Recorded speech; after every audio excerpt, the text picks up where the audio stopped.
Hello class, it's Dr. Castillo again, and today I'm going to talk to you about the want satisfaction chain. The want satisfaction chain. Now, in our economy, whenever we purchase something, it all begins with a want. Now, some things are born out of necessity. Do we need it? Or don't we? Obviously, demographics has a lot to do with our wants. Our wants could be totally different. Let's just say we live in Minnesota during the middle of winter, or if we live in, let's just say we're living on the beach in Cabo San Lucas. Now, wants are different from demographics and personal needs. But we all have one or two things that is a necessity. One of these things is eating. So I'm going to stay with the example that I used previously and use pizza as a great example of something that falls into the want satisfaction chain. Now, in the want satisfaction chain, the first thing that we have in the cycle is the want. The second thing is the three factors of production. We talked about this earlier. The three factors of production are land, labor, and capital. Those are the factors of production. Now, if we say the three factors of production, it makes it much more easier to remember.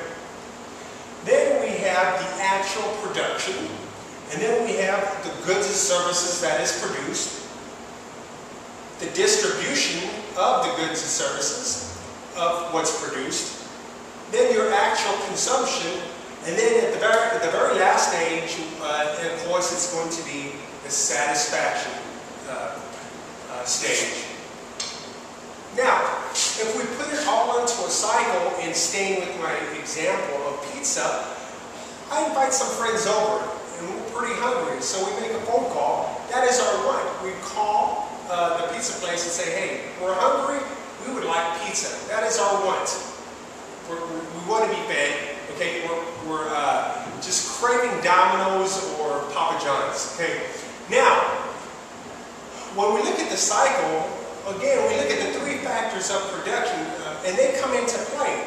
Because way before I make that phone call and say I'm hungry or we're hungry, there is a farmer somewhere in the United States who's planting seeds. Now these seeds are wheat seeds. And these seeds are planted with a shovel, with other machinery that is introduced into the whole process of growing wheat.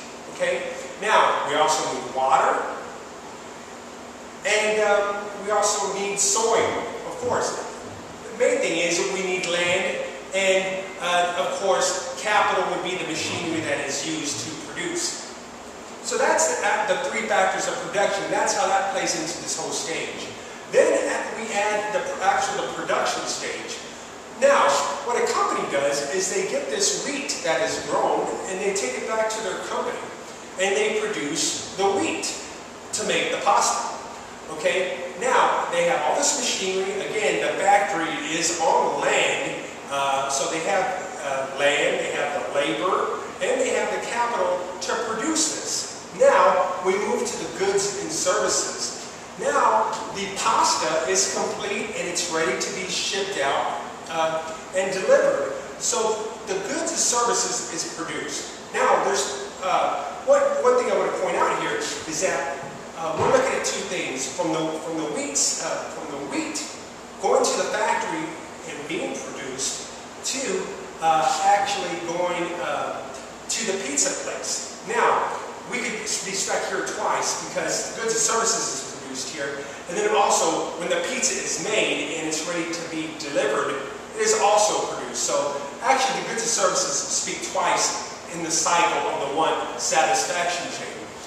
Now, after that, the goods and services, in this case the boxes of pizza, are distributed.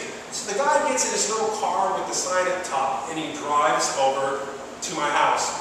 Rings the doorbell, and of course I pay for the pizza. My friends and I open up the pizza and we consume it. Okay? Now, that makes us very happy. Now we are